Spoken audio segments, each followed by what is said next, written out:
Everybody out there, Poteet Homes podcast. My name is Sonny. We got a few special guests for us today, and we got Steve and Craig here in the house. What? You know, this is going to be a great episode, guys. So let's get rolling here. All right, so I'm going to start off with you, Steve. I want you to kind of, tell our listeners who you are, kind of your name, where you're from, and your role kind of with the Keller Williams Heritage Office. I mean, you're a coach of ours here at Poteet Homes, but tell us a little bit more about who you are, man. Let our listeners know. So yes, I'm a sir. native San Antonian. Not most proud of success in real estate, which is just really solving a lot of problems, being diligent, being excellent. Like that. That's cool. I've got 7 kids. Married about 29 years. She's really helped me as a realtor because she's a fiery Latina. And what I mean by that is like we have a great marriage, but I'm 3 fights away from being stabbed in the chest. And I always got to be on guard, got to be careful. And so we have built this together over the years, followed the systems and models. Craig was gracious to help me learn and to teach me how to build a real estate team over the years. That allowed me to at one point hand the baton to them 8 years ago to walk into another opportunity Craig created, which was, hey, Steve, you seem to be able to keep your spiritual life together. You're physically in good shape. You have good marriage. You're a good dad. All these things he mentioned. He said, I'd really like to see some of that duplicated in our office, in our market center. Do you think you can do that? And it just felt like the right thing to do. So I handed the baton to my team 8 years ago to develop a proprietary coaching model that didn't just coach to business. Because if your home life is a wreck, or you're physically a wreck, or you're spiritually bankrupt, you're not a great realtor. So our coaching model and program speaks to the entire whole person, because your career is just one part of your life. So as a native San Antonian, I knew the town, I knew the city. Craig and I go back over almost 25 years. He was selling real estate when I was selling new homes. We met, and they say it like this in the hood: game recognized game, right? And I knew Craig back in the day. I was like, this man's excellent. He's got a heart for his clients. I can tell he really, really cares about the people he's serving. He's not just out for himself. And I was immediately drawn to that, and our friendship has grown over the years, personally and professionally. I have more respect for Craig than I can even begin to communicate to you. And so what we've done at that market center is we've just taken years of mistakes and failures and turned it into a survival guide for other realtors to not have to make those mistakes. So in the industry as a whole, where you have a 87, I got to get my stats right, 87% failure rate. What we have at the Keller Williams Heritage Office is about 30 agents a month come in for our proprietary training. 92% of those agents in that room will be working with a client by the time they graduate our program. Jeez. So we have the highest retention in the nation. We have highest production in the nation out of the over 800 Keller Williams office in the world. Craig will not say this because it's humility, but I ain't got a problem with it. I'm going to say we're the #1 Keller Williams office in the entire world here in San Antonio, Texas. And it's not because we're great. Craig will tell you he's surrounded himself with amazing people who do amazing things. They're all great at what they do, and it's a team that pulls it all together. So, we are currently in the process of creating a national program and a national platform to help realtors across the nation with a proprietary system we've put together that helps people see what to do, what to say, how to respond at all 185 points throughout the real estate transaction. And Craig has been a great supporter of that. He's never been myopic about it has to stay here, it has to stay at Keller Williams. In the 8 years I've been coaching, I don't think he's told me one time, do this or do that. Wow. He said, what do you need? How can I support you? And he's just let me be me and be free. And so we're changing lives on the daily because of his leadership and the trust he has in what we do. And what and I mean, I think it's important to tell our listeners what is Voice of One, right? That's kind of Voice of One. Voice of One is the coaching model and the coaching program. So, okay. Based on Zig Ziglar's Wheel of Life, I am one of a small handful of certified Zig Ziglar legacy coaches and trainers. Unlike the Maxwell certification or the other certifications out there where you pay $7,000 and you come home with a certificate, you actually have to meet the kids, Zig's adult children. You had to meet his wife, and then the final was his assistant for 38 years, Lori Majors. And she's reminding me of that one guy that, in the X-Men that takes off his glasses and you just blow up. That woman will see right through you. So it's a very rigorous process to go through in order for them to say, we entrust you to carry Daddy's message. So I'm incredibly proud of that opportunity. And we've taken his wheel of life and modified it to add a few things. One is a recreation spoke, because most high producers are not intentional about relaxing and recouping. And then we added technology use. How does your use of tech around the people you love the most affect you and affect those around you that you might not even be aware of, because Zig wasn't speaking to audiences who are addicted to tech. And we do have that today, and most realtors will say, I got to be on this all the time. You don't have to. It's a choice that you make every time. So we want to at least have the conversation on how a person can look back on their life and say, I'm really glad I did that versus I wish I had done that. I got you. So we have built a coaching model. We have 6 coaches in our market center, 3 of which did what I did. I coached them to build a team and hand the baton to the team that are coaching full time, and a couple of others that are just expanding themselves by serving and giving back, that still run a very successful real estate business. You know, platinum top 50 people, San Antonio Business Journal people that coach a few people on the side because they want to give back as well. So that's what we do over there. You know, it's a blessing to be able to take mistakes and failures, and for God to somehow take those broken pieces and make masterpieces for other people. It's exciting. Well, I know our team is essentially we've seen that here. Kathy, who's a part of your team at Voice of One, Hashmet, has helped us grow. We've been with you guys for a year, and I just see the difference in the way we communicate. And I really respect the fact that, you know, it's God family business. And Craig, I'm going to kind of turn it to you now to kind of, you know, because that's a model that you kind of push on the Heritage Office, is God family business. And that's kind of why we're just, you know, so committed. We're so, you know, I mean, our sights are here. It's like, how are we going to continue to develop and put more on top of what we've already learned? The foundation has been set, and, you know, and that's what you've brought to us, being a part of the coaching, you know, the Voice of One. We're so blessed that, you know, you've visited us here today, had us in your office, you know, asked us to be a part of your coaching, and it's really added a lot of value here. And Craig, I mean, you know, tell us about your story, man. I mean, tell us who you are, and tell us kind of a little bit of your background, and you know, how you created, you know, going off on a limb to put God family business first. I mean, that's not very popular nowadays, and you know, it could be, you know, subject to criticism, I'm sure. But I mean, tell us how, you know, who you are, how you know. Sonny, thank you. I'm from Texas. I'm the product of an adoption.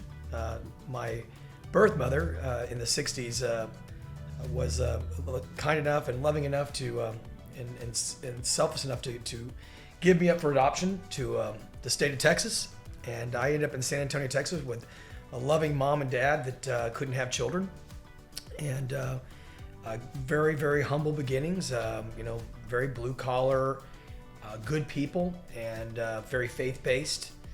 I was raised in kind of a 70s, 80s kid. I'm 53, 5 children. Went back and found my birth mother at the age of 30. She was a top real estate agent in Memphis, Tennessee.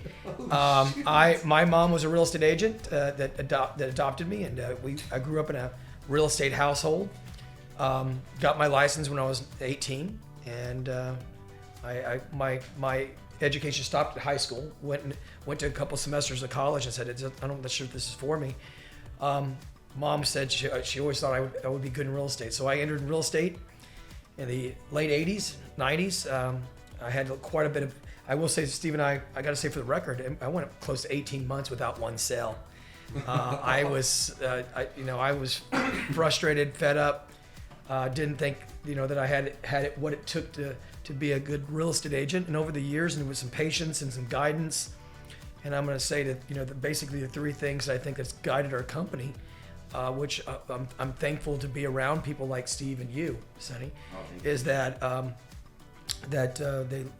this business, and just like in life, a lot of life, and even in core businesses, you know, people want to run it with logic.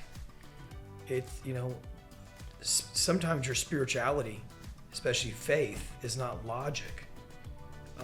It doesn't need to be logic. And I think faith, hope, and just unconditional love for others, because that's how you serve clients, is not expecting something in return. You give them you love because you love to serve, and want to, you're your happiness is really more joy than happiness, and it's fulfilling your heart.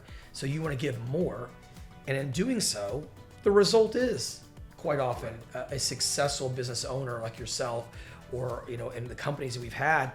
And Heritage has experienced that. Keller Williams Heritage, since I've been with that company for 27 years as a real estate agent, sold a lot of real estate, had some real good mentors. Became the sole owner many years ago. I'm a broker. I've done a lot with the real estate industry. To this day, I think it's never left any one of us here, and that's the willingness to serve, and also to have faith in what we do. I would say that I think this industry is evolving, and we've got a lot. What's really nice is we've gone through COVID, and it's funny that we experienced during the COVID unprecedented, and it goes into the history books as the greatest of times in the real estate industry and the building industry. There has been probably more production than we've ever seen, and more units and commissions and sales, and housing market has gone crazy. And I kind of want to say for the record that it went everything against logic. Yeah. And but now looking back on it, these are just great talking points that I tell you that I've been really excited to be a part of in this history of where we're at. So that's my story, and stick to it. Well, I mean, in speaking of that, like just from our office to Craig, it's been amazing. You as our leader, I think some of the values that you together, Steve, Craig, I mean, we try to implement that here, and you emulate it, no question. We see it. You put God first. You put your family second. We're just walking around your office. You have all this stuff of your children all over the walls, and yeah. You've had me to your home. You obviously a man that will show that vulnerability and speaks that language and acts in that manner. I think clients actually feel more comfortable. Even if you're not a believer, I think I'd rather work with a person that it is. So I know I won't get. I'd probably get a better level of service, right? Yeah. There's a higher level of integrity. That's right. Higher level of accountability. Yes, yeah. Exactly. I ain't worried about Trek. Yeah, right. For sure. You're right. Trek ain't got nothing on me, dog. I'm pleasing Jesus, man. Yeah, that's good. No, and I mean, and that goes to kind of like our next topic here is like, what do y'all guys think about the current market today? I mean, when we first had Craig over here, it was pandemic. It was like, man, we don't know what's gonna happen. We were just, selling, and now all of a sudden we're here today, and we never thought we'd get out of pandemic mode, man. And now we kind of are outside of the whole, vaccinations and how this, that, and the other shutdowns. And now we're kind of opened up. Lumber's gone down, and I mean, you guys as a whole, y'all could take it. What do y'all think? To give a general, and I know Craig has got some good specifics. Sure, please. But the first thing I do want to say is, Craig mentioned it took him 18 years to sell his first home. I do want to say for the record, 18 months. 18 months. 18 months. It sounded better. Okay. I was different. I sold a lot my first year. I mean, a lot. I sold my couch, my jewelry. I sold my watch. It was tough, man. Tough times, bro. Was that you at the fully guy? I thought I saw you at the Traders Village, at the bro. flea market over there, bro. That was me. Well, I think the philosophy that I want to share with you that I think encompasses what we impart to our agents is this is what I'm going to say about the market. And I'm going to say it slowly so that people can really embrace it. The market will never determine our success. It will only determine our strategy. So the market is as good as my mindset is and my hustle and my willingness to do the work. Period. Yeah. The market does not have my permission to rob me and my family of provision or of success. The market just tells me, Steve, here's the data for you to look at to formulate a great plan to win. There's always a small remnant of people in any industry that's turned upside down that does incredibly well because they think of it differently. They're not in a victim mindset saying, well, the market is bad, right? The market is slow right now. No, Karen, you're slow. Yeah. The market ain't slow. You slow. You got it. Well, things slow down during Christmas. No, Karen, you slow down during Christmas. Right. It's a great time to sell. There's less competition. There's more serious buyers. You don't have as many tire kickers. It's all a mindset around that. So the market just tells us how to adopt a creative strategy and a plan to move forward. So here's the language we use in our coaching department when people talk about parroting what they hear on the television or what they're hearing out there on the internet. Well, it's a bad time, interest rates are high. I say, we don't even talk about interest rates. Here's what I say. The money you're going to pay the lender back for lending you the money, it's gone up a little bit. But so has your tax deduction, and so has your interest deduction. So that's good. But the real question, Mr. and Mrs. Buyer, is can I find you a house you love at a payment you're comfortable with?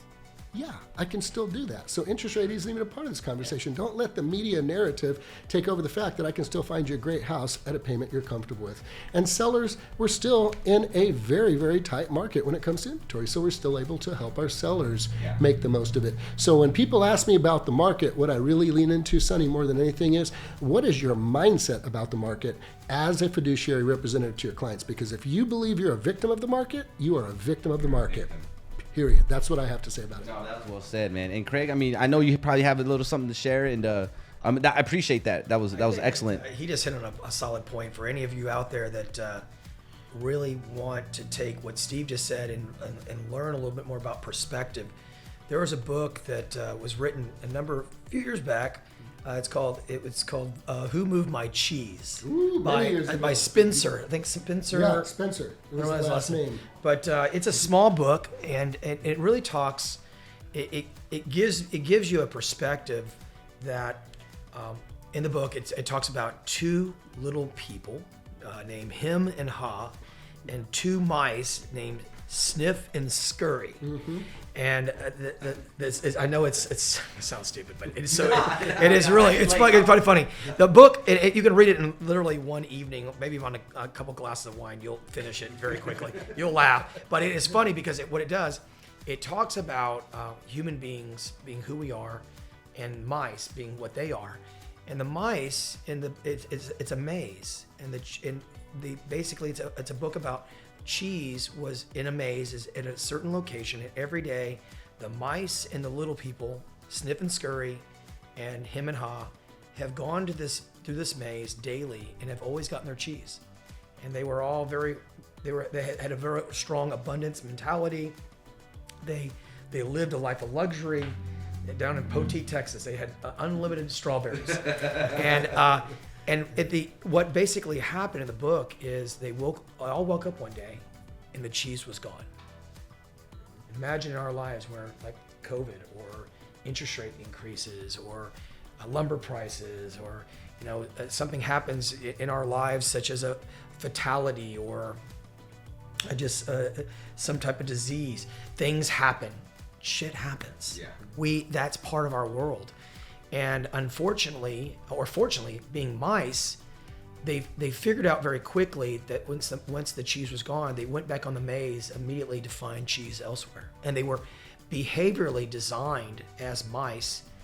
They didn't have the internal challenges that people do, human beings do, based on being victimized. Being having entitled, having anger issues, and where it's at blaming others. Why me? Why is this me? God did this to me. Things in our world keep us from greatness and finding the greatest in potential in life because of our own internal behavior and attitudes towards. A lot of it could be from our childhood. It could be from just generally just in work modes and so forth, just living life. And judgment, big one.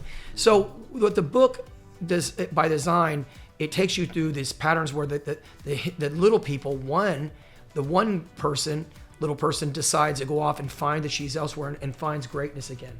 But one decided to stay and basically starve themselves to death like so many people in real estate do or in building, just in all industries, because they were not willing to see a new perspective. So, and I think this book is highlights exactly where we are in life. Okay, look, the cheese has moved. The cheese is moving. And here's the funny thing. The cheese has been moving for many, many years. This is not the first rodeo, guys. Sure. I've gone through several downturns since the 80s and even the 70s with my mom and dad when the rates got up. I remember the rates, my parents were griping about it being up to 18, 19%. No, that's an issue okay, right there. So guys, if we got through that, we're going to get through 6.5% rates, okay? Everyone just needs to settle up. down. Okay, I'm just gonna say for the record, you just settle down. So I want to say, let me give you a perspective, and this will help everyone realize if they're listening to it from two different angles. One, let me give you a perspective from a real estate agent or from a builder perspective. I just got done with giving the stats out, and yes, we are going to be about. It's in 2021. We had 6 million on a national basis. 6 million homes were sold, and that was great, just huge. In 2022, we went to 5 million homes. Okay, so it was a 1 million units less last year cut. And then this year, we're going to be about, on forecasting, it's looking to be about 4.5 million homes will be transacted by the end of this year, based on forecasts, and I think they're going to be pretty accurate. Now, and we know that a lot of this has to do with the interest rates that the government the Fed has been pushing up to control inflation, and that's what it is. And here's the thing, like Steve said, we can't personally control that. That's what the government's going to do. We understand it. We don't like it, but that's what it is. But here, I need y'all to hear this. Even though with a 4.5 million homes transaction, which we have a lot more realtors and real estate agents we never had, but here's the wonderful thing about it, guys. We will go on record, and the forecasters are already predicting it, that we will still have the third highest gross commission income per agent in the history of the industry. Because even though you can say, well, that's so many less units, but why can you say the commissions will still be that high? Because the sales price has appreciated so fast and so hard for the last 10 to 15 years. They've got so for even though you may not transact as many units, you're still going to do really, really well on each commission that's sold. Does it make sense? Yeah, and that should be encouraging, obviously. I mean, I think people are just, again, we need perspective, right? And then like Steve said, I think it's not necessarily what the facts are, it's the strategy that you take within the facts that you're given, right? The data. Your mindset, yeah. If you've got a limited mindset or a limited belief, and you really believe at the core, which it's, by the way, it's easy to do. I want to say it's natural to get information and data outside of your control and go, oh my God, what does that mean for me? Yeah. It takes a disciplined mindset, being in a coaching relationship, being around other big thinkers who go, this is just information. What is the market? Okay, I had a lender at lunch, and they said, what do you think about the market? And I said, well, let me ask you a question. I said, what is the market? And he goes, what do you mean? I said, what is the market? And he goes, well, no, you know the market. And I go, no, tell me what is the market if I'm a fifth grader? And he couldn't answer me. Yeah. And I said, let me share with you what I think. The market is data that is reported, that is given to us about what is happening. It's just data. Yeah. Okay? And when the government changes interest rates, that doesn't mean it changes interest. It changes people's thinking. Yeah, that's right. And because the market is made up of only one thing, what people are thinking. And if they're thinking fear, they pull back. If they feel safe, they move forward. So when there's change or there's shift, people's immediate reaction is to pull back in fear. And they know that controls the behavior. That can't control it. If everybody had a mindset like this, it wouldn't change anything. People would get creative and figure out ways to do it. But the government knows that they're going to bring this fear and they're going to run the media and change it. The narrative from the media. But this is the thing. I think, Sonny, we need to make sure we hit on this. Is what Steve is hitting on is perfect. Is that, first of all, let's just get the facts out. True experts in this industry are not predicting a major downturn. I mean, Goldman Sachs and so forth has already changed their forecast 8 or 9 times. They are so far off. They don't even know what. I think they're just trying to save their investors. But I think at the end of the day, if you look at statistics, and I just ran the numbers before I got here, I went back March of last year to March of this year, statistically saying that I can tell you that the median and average sales price has not changed even less than 1%, 0.03 of 1%. So the market median price points and average price points are holding firm, even with the freaking interest rates going up so much. And from comparing March of last year to March of this year, because March was I'm looking at complete 30 year over year, month over month of last year, and even though the market is not appreciating it's the same. It's not going up or down. It's staying right the same. Stable. It's totally stable. And so this prediction that we're going to have this major recession or deflation or the depreciation in home values, I just don't see it. Because, Sonny, let's look at it real quickly. Right now, we are literally shy, probably 3.5 to 4 million homes. We are shy because you builders can't build enough homes for us. Now, why is that? Because a lot of government regulation that's completely not necessary. We know that. All the fees, the impact fees that government regulatory agencies impose on builders and developers. You got so much infrastructure costs that builders just, it's so expensive to build homes now. Yeah. And I can honestly tell you something that I think it's unfortunate that we had some really bad builders in the past that have made it difficult for the good builders of the future because of these new regulations and rules. It's making it more difficult for builders to build in this market. I do believe that wonderful thing about Poteet and this outlying areas of San Antonio, especially on the south corners and so forth, you guys got a lot of land. Right. And what's nice about land is that can be developed. And what's really good is that you've got construction costs coming down considerably now. It's stabilizing because of oil and so forth, and because of, let's say COVID, we're kind of coming out of COVID. So the logistic issues are being solved. And as that softens, you can get those material costs at a lot less. Your labor costs are typically pretty stable right now. I mean, it's gone up a little bit because of inflation, but it's still not terribly out of the. I mean, you're able to. The hard part right now is it's hard to find labor. That's a challenge, right? Yeah. Well, and the good thing about what came out of COVID is the quality of the laborers is, top notch now. Yeah. These guys that were just trying to, hey, sabes que, I have these, laborers that are just sitting out there and now want to work. No, we have clean, hardworking laborers. It gave the industry an enema. Exactly. It flushed all the crap out. It did. So we got this issue where you've got a low, and we know this, Sonny, just from many of us that remember in school, the law of supply and demand. We don't have enough supply in the market. We're way too shy on supply. And the good thing about what COVID did for us is it made home ownership even more demanding. It made it more. It made it cooler, hipper, and more. Now you've got so many homeowners that want to work out of their homes, that want to not only work out of their homes, they want to enjoy their new homes. Mm-hmm. They want to enjoy homes that are bigger. They want to enjoy add-ons, additions, secondary homes. People now, what's really fun is it's really made it hip and cool. As COVID brought together homes. Of homeowners to really start living in their homes and not going back to the cities and so forth, because they didn't have to. They could work with Zooms. So the digital era has really almost helped home builders and homeowners to retain values in their home because it's become more popular. Yeah, for sure. And I know you reaching out on that because I wanted to talk a little bit about AI, technology and whatnot, because when we're doing these homes, man, I'm putting in Cat 5 cable wiring to make sure these, hey, Alexa, turn my lights off. Hey, Alexa, turn my lights red, and we're getting a lot of that action, and we're doing outdoor grills, we're doing outdoor gazebos. These people are coming in with ideas that, man, I thought a custom home was, something just for you to live in, but now they want to have an extended stay. They want to have, the parties there. And maybe you could share a little bit for our last topic about AI and technology. How's that kind of changed from COVID to pre-COVID to now post-COVID? And, you guys could kind of tell me a little bit about that. Maybe you, Craig, could start off on that, or, it's funny you say that. I downloaded an app called, I downloaded an app. Thank you. I downloaded an app called Genie.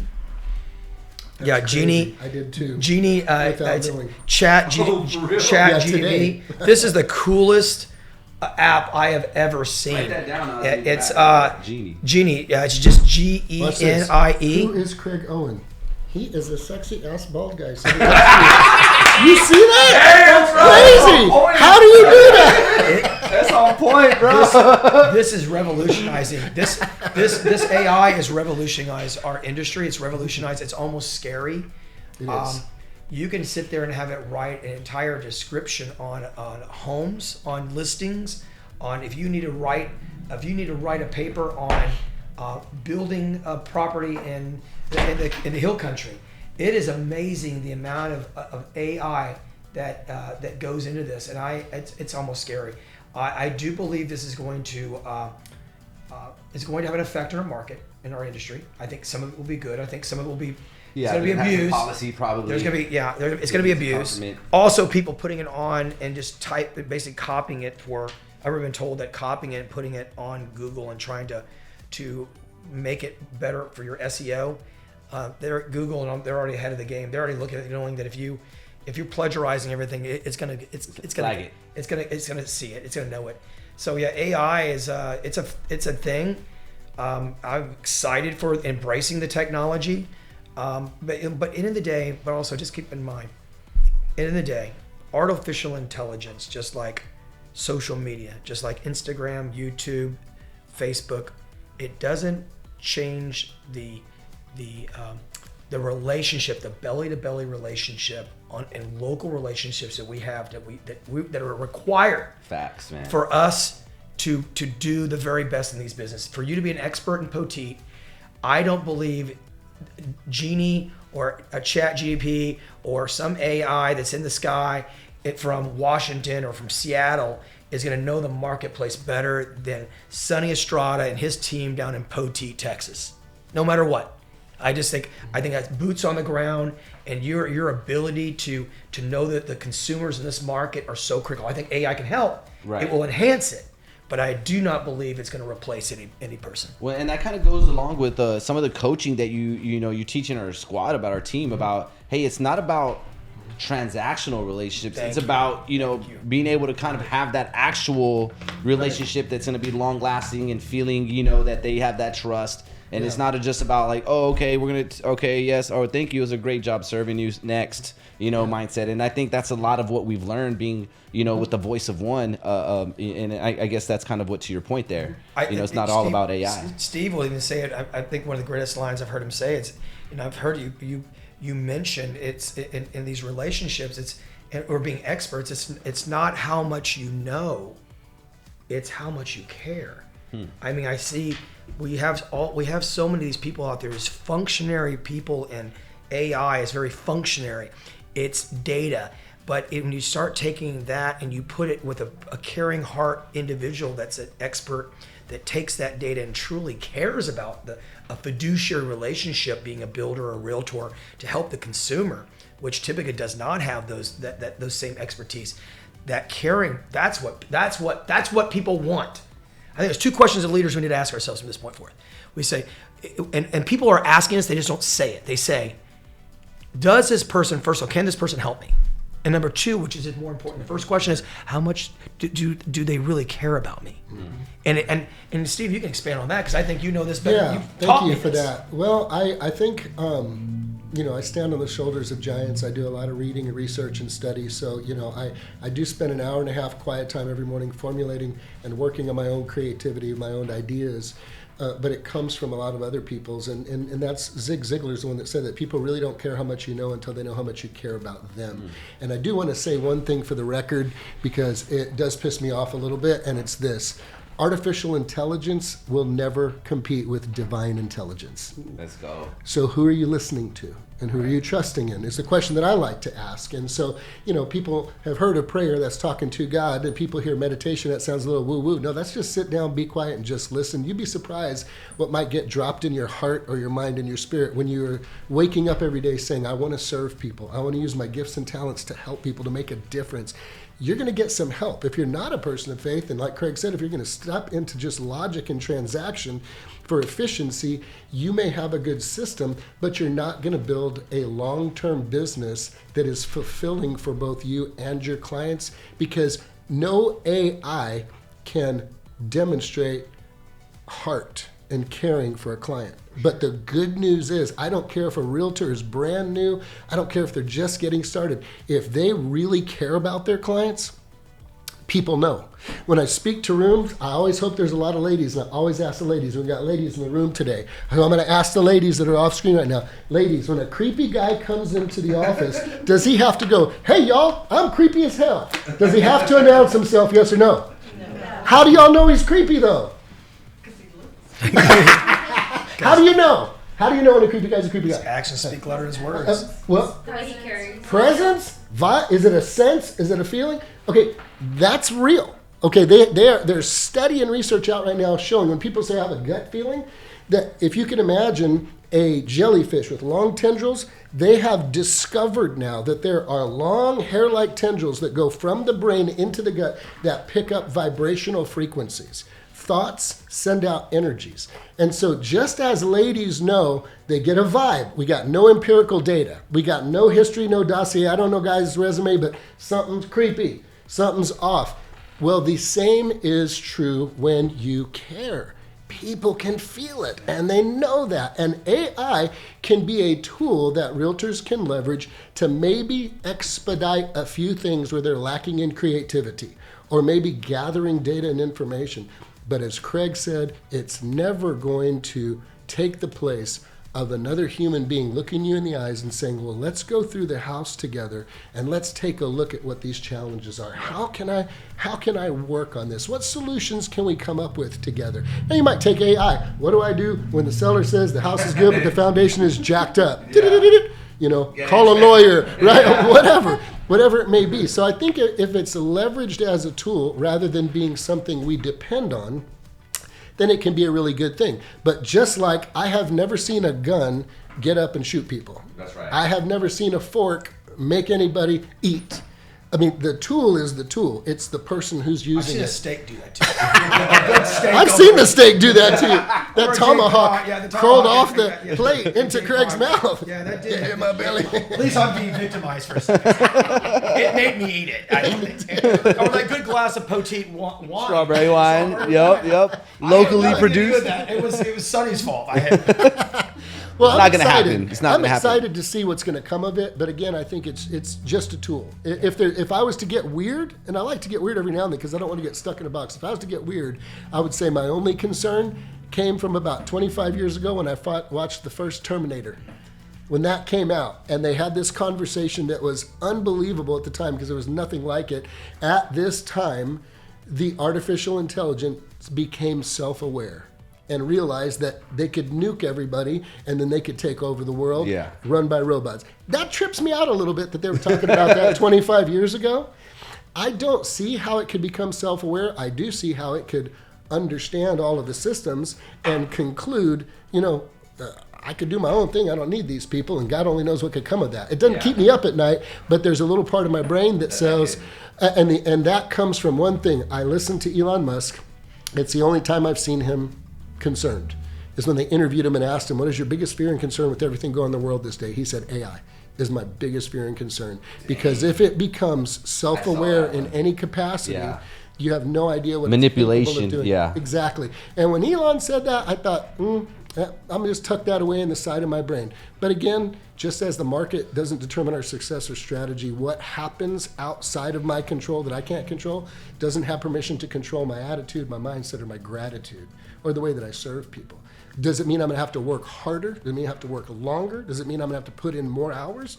Yeah. Is that fun? Not always. But I know what to do. I can't say I don't know what to do. It's the market's fault. Yeah, that's right. It's all on me. Well, I mean, I know we're kind of limited on time, but nonetheless, I mean, I think that was a sweet overall podcast and episode for our listeners. And I think, just coming from the bottom of our heart, we appreciate y'all coming out and giving us y'all's undivided attention here for a few hours that y'all came and visited us. And all in all, maybe you could, give a little outro and your final thoughts. And, listeners, go ahead and tune in. And, here at Poteet Homes, we always like to deliver the freshest and the finest, latest news and information. And we want you guys to be informed, and we want our listeners and our clients to feel comfortable that we're coming from a place of genuineness and coming from a place of where, we have support that from people that been there, done that, and are guiding us the right way. So that way, in turn, we could guide you as our clients. And that's pretty much what we're doing it for, is for you guys. And don't hesitate to share, subscribe to our podcast. So for more episodes like this, and guys, for y'all's 2 cents for the outro. I mean, anything y'all want to, lastly leave out? I know we're short on time. Hells yeah, I do. Okay, for all you out there that are wondering, I just want to change your mindset very quickly. All of us were raised by people who probably cared about us at a certain level, and they gave us what was really heartfelt, heartwarming advice. when we struggled and failed. And they would say, mijo, mija, just do the very best you can. We can't expect anything else. Just give me your very best, mijo, and you're going to be fine.